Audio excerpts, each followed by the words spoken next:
guys, it's Lizzie. Today I'm going to talk about the California Confession Bill, which is up for vote in the state Senate up in Sacramento. It is called California Senate Bill number 360, and it's really troubling. I actually live in California in Los Angeles, and so this could directly affect my diocese, my parish, my priest. My Archbishop Jose Gomez had this to say about it. This is an unacceptable violation of our religious freedoms that will do nothing to protect children.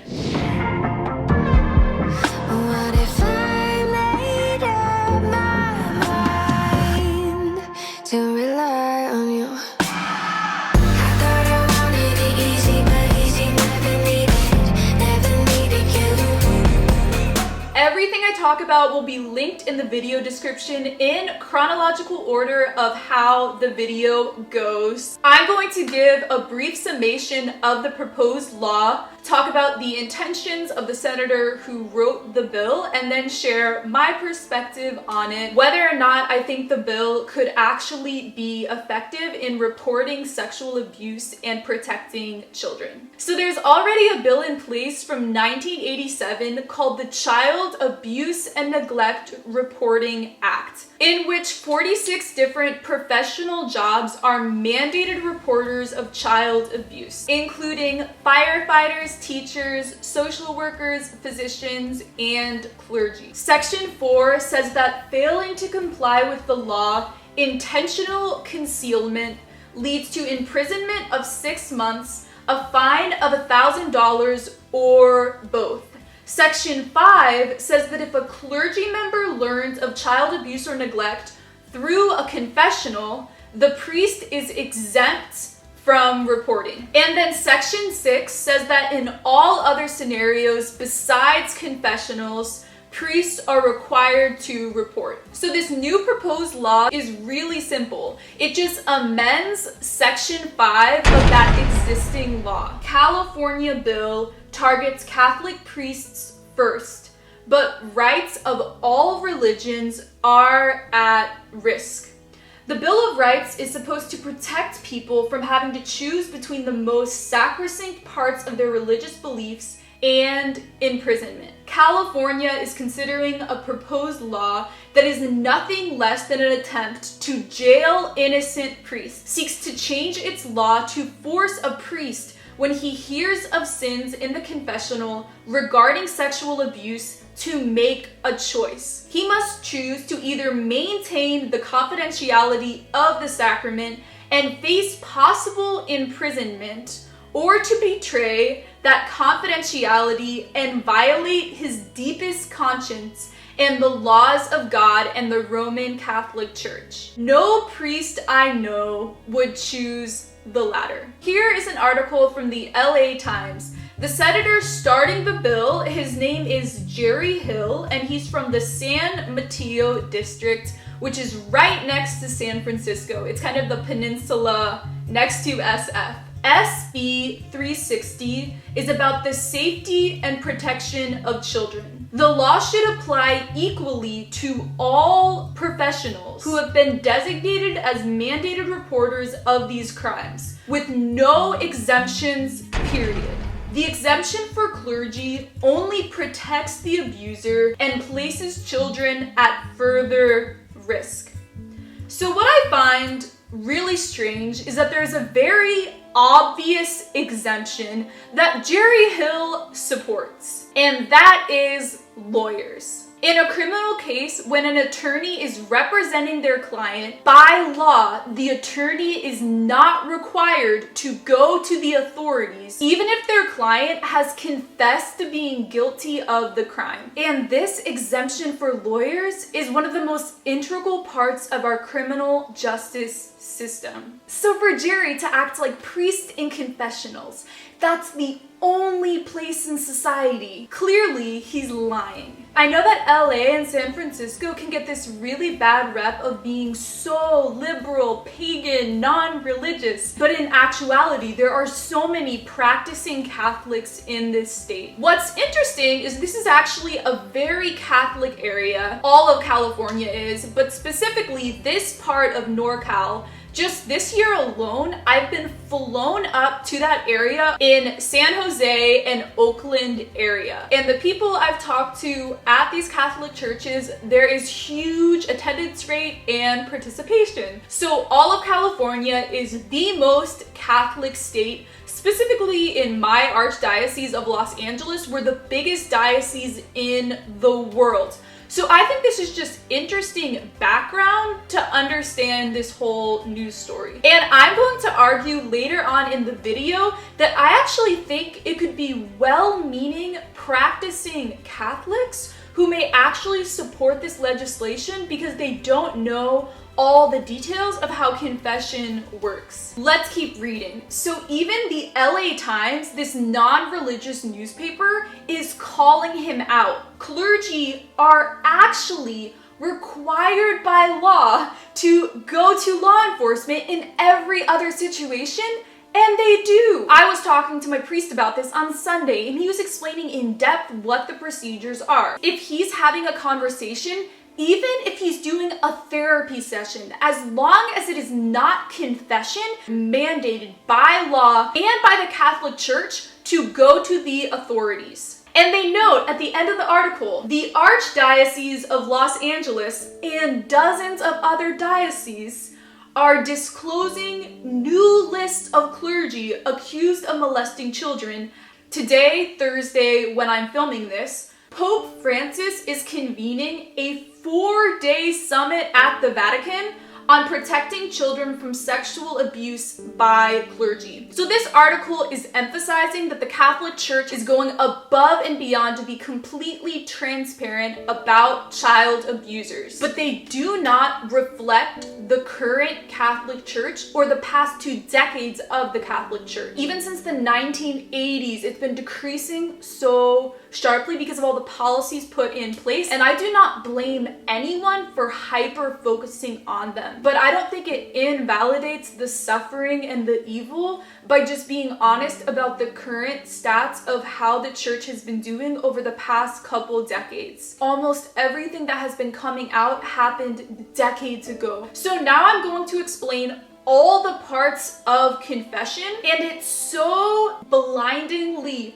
obvious that this is not a great method of catching ex-priests who are sexual offenders. This is just not a real-life scenario that will happen. Confession is really complicated to understand if you are not Catholic. Even if you are Catholic, you might not know all of this. So I made a video back in January talking in depth about confession, Bible verses, early church. I'm going to do my best to explain this as succinctly as possible, but I'm going to link the confession video here and below, so go watch it if you're really confused. But 30-second summation of that video. So in the Gospel of John 20:23, Jesus gives his apostles the authority to forgive sins on his behalf. If you forgive the sins of anyone, they are forgiven. If you do not forgive their sins, they are not forgiven. So this power we call apostolic succession, and it has been passed down from those 12 original apostles to all the priests and bishops from the 1st century up until today. And so there's this unbreaking chain of giving over this apostolic succession power to each priest. The power I keep talking about is that during confession and during Mass, when they're doing the Eucharist, the priest acts in the person of Christ. So it is no longer just the priest there, but it is Jesus. So in confession, it's not the person talking to the priest, but the person talking to Jesus in the person of Christ.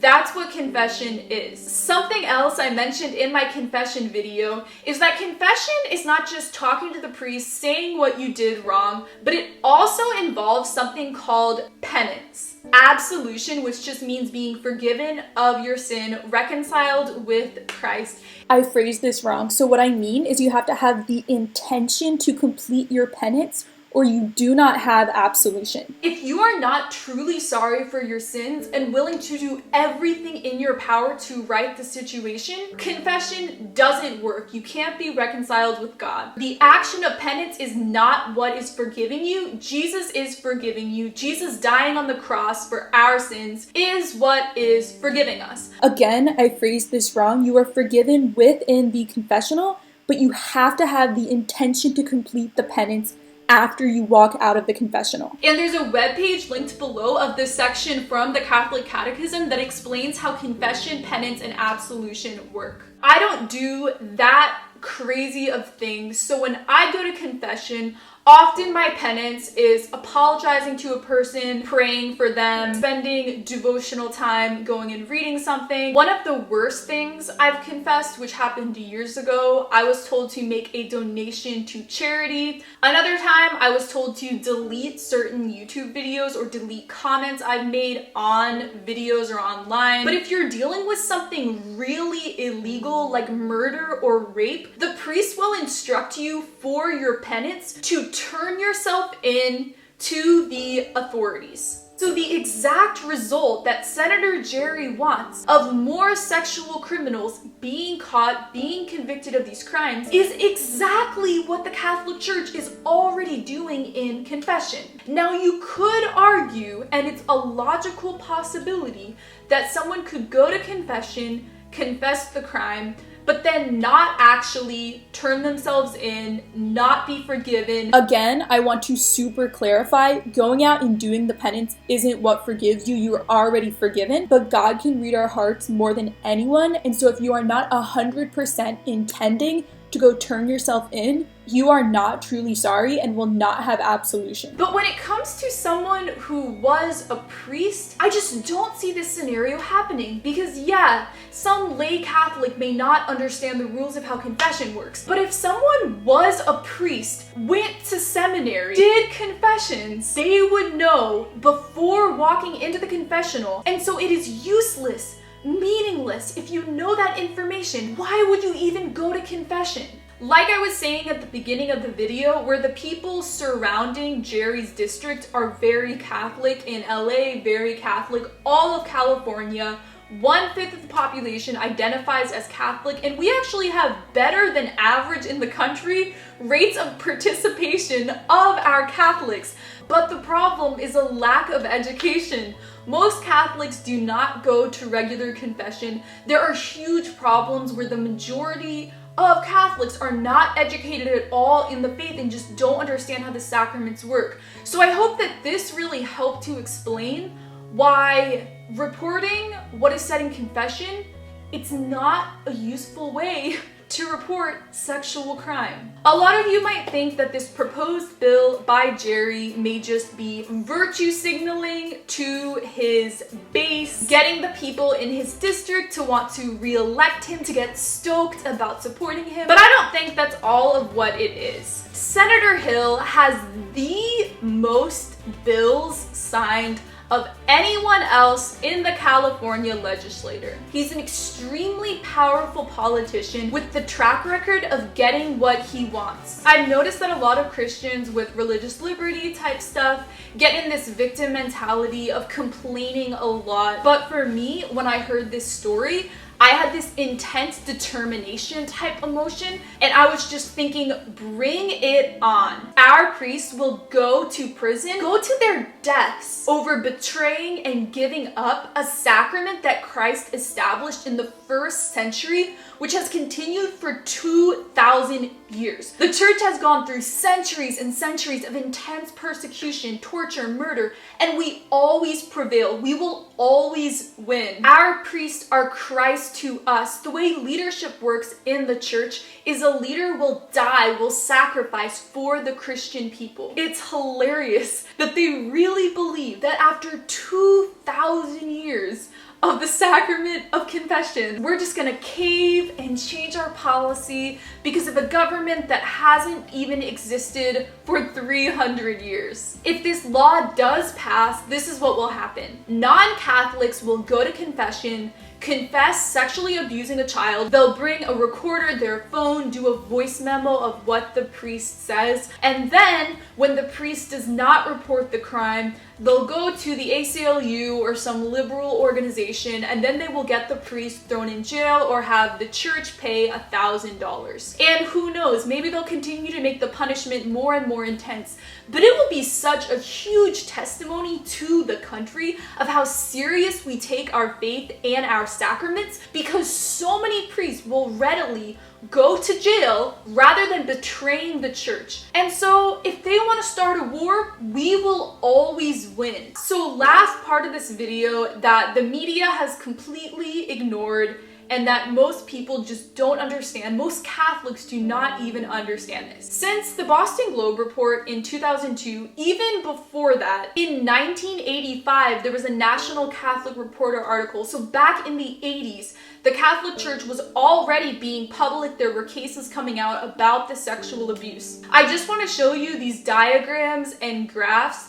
that show the amount of reported cases of sexual abuse. And there's been a rapid decline. And it is very intentional. And it's because of policies put in place that are working. Extreme vetting processes for becoming a priest, background checks for working in a church, working in a Catholic school. I had to go through a background check, fingerprinting, a 3-hour sexual abuse prevention class to just read scripture in front of the church. It is called the Protecting God's Children class, in which we go in depth in excruciating, painful detail of how to catch the signs of priming of a sexual predator, what to do about it, how to report. There are policies in every single Catholic church and school where you cannot have an empty classroom unlocked. If you're talking to a student, there has to be someone else there. Every single Bible class for children in a Catholic church, there are 2 adults, teachers who are there. At Catholic schools, the teachers are not even allowed to hug the students. They can give them a high five and that's it. If a priest is caught sexually abusing, priming, assaulting someone, they will be laicized and kicked out of the priesthood. I should make several videos on this, but I feel like I don't want to make videos on this because anytime you start talking about this, you almost emotionally invalidate the pain and horror and evil that occurred. And even though these cases being brought up are from a few decades ago, it still is constantly affecting constant horror to the victims. And so that's why I haven't made an in-depth video series sharing all of these stats and sharing how all of this is from the past. And if you are a victim of the sexual abuse of the Catholic Church or of any type of sexual abuse, I can't even put in words and express how terrible and horror that must be for you. And the fact that we have changed all of these policies, put all of these things in place, the fact that that is how things are right now, it does not change the fact of all the evil that has occurred through the Catholic Church. And so I'm not at all sharing this to invalidate those situations, but I just want to share the truth of how the situation is right now and how it has been for the past couple decades. So to elaborate on, support, explain all of this situation, I recommend 2 really in-depth studies not done by the Catholic Church, but an independent study. So they're from the John Jay College of Criminal Justice. The first study was published in 2004. It's 291 pages. I'm going to link it below.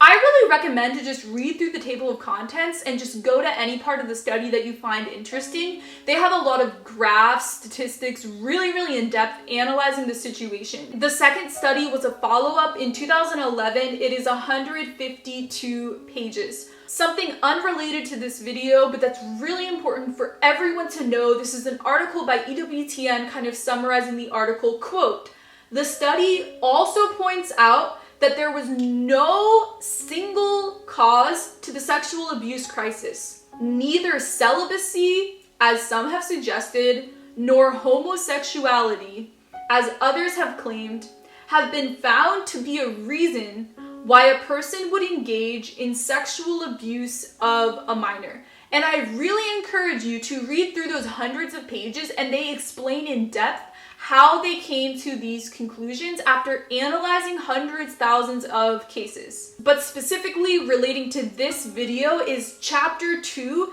of the 2010 study. Starting on page 26, the heading is called Historical Analysis of Sexual Abuse, and it explains the timeline and the rapid decline of the sexual abuse cases. And I know some of you refuting this may say it's because people stopped reporting them, or maybe the church stopped explaining them to the public, but in reality it seems like the exact opposite, because more and more cases are being reported since all of this is out in the public. And so compared to things that happened in the 70s or 80s where it took several decades for people to come out about this happening, since all of this is out in the open now, people feel like they're not alone and they feel validated and understood in their experience. And so people feel so much more courageous and accepted in coming out about their stories and sharing the truth of what happened to them. And like it explained in the LA Times article, currently, today, within the past few months, there has been more and more transparency, sharing records of everything that has happened. What is so important to understand is that the Catholic Church keeps records of absolutely everything. It's required to keep records, and because we have a huge headquarters, it's so much easier to come out about sexual abuse in the Catholic Church compared to my Protestant church, Churches of Christ. We do not have a headquarters. The churches are not connected. And so the Catholic Church is unique in that we have a headquarters connected to everything. And so it's easier for us to be transparent and open about our sexual abuse. But if you read into the studies, they actually compare different denominations, and they show that this is not a specifically Catholic problem. We're just the group that keeps the most records. And I think it's amazing that we keep all these records and can be open with the public, sharing these statistics with everyone in the world. I love that the Boston Globe article revealed all of this information to the public. I love how the Pennsylvania case has shown all the details of what has happened. And because all of this is public, the Catholic Church has gone above and beyond to create all these programs, classes, rules, regulations, making sure that this stuff does not happen again. Here's an article from the National Catholic Reporter from March 2019 talking about the dramatic decline of sex abuse cases and the timeline of everything coming out. Since 2002, the church has also instituted police background checks for seminarians, priests, teachers, church employees, and volunteers who work with children. In addition, there are training programs to help prevent abuse by educating people on boundaries and how to spot abuse. Reading the constant barrage of news stories about abuse in the Catholic Church makes one wonder if any of this is doing any good. In truth, there is evidence that these measures are helping. Last year's Pennsylvania grand jury report listed 300 priests who had been accused of abuse, but only 2 had been involved in abuse in the last 20 years. All the priests were either dead or out of ministry. The stories in the report were horrendous, but it also showed that the new system is working. Not perfectly, but certainly better than in the past. Too often, stories in the media about abuse do not note these timelines. It often appears that nothing has been done. The John Jay report, in fact, found that the number of alleged abuses increased in the 1960s, peaked in the 70s, declined in the 80s, and by the 90s had returned to the levels of the 1950s. Long before the Boston Globe expose in 2002, the amount of abuses had dramatically declined in the church. What did increase after the Globe's coverage was the number of survivors who came forward, but they were, for the most part, people who had been abused much earlier. I would argue that the church in the United States is doing a much better job protecting children from abuse than it did in the past. A better job, in fact, than most other American institutions. But we must continue to be vigilant. We must insist that bishops do their job protecting children. And if they don't, they should be held accountable. We must also insist that the church around the world act aggressively to protect children. While the U.S. church is doing a good job protecting children, it is not doing well in holding church leaders accountable when they don't protect children. Nor is it forthcoming on the history of abuse and cover-up in the church. That is material for later columns. I encourage you to spend a few minutes going to the links below, reading in depth just so you can be educated and understand the issue better. It's such a good idea to bring up these conversations with everyone in your life just so they can better understand how the Catholic Church has completely changed, put so many things in place to get rid of sexual abuse happening to minors and to rectify every single situation. And also just explaining how lawyers also do not have to come forward to law enforcement, how confession involves penance. Explaining these really basic, simple things to anyone you know, especially to people you know in California. Pray in depth about the situation. Pray to saints to intercede. Have these as your intentions during the rosary. It's such spiritual warfare on the church to create a policy that would send our priest to jail and robbing money from the church that would otherwise go to poverty relief and other missions activities. I love you guys so much, and I will see you in my next video. Bye!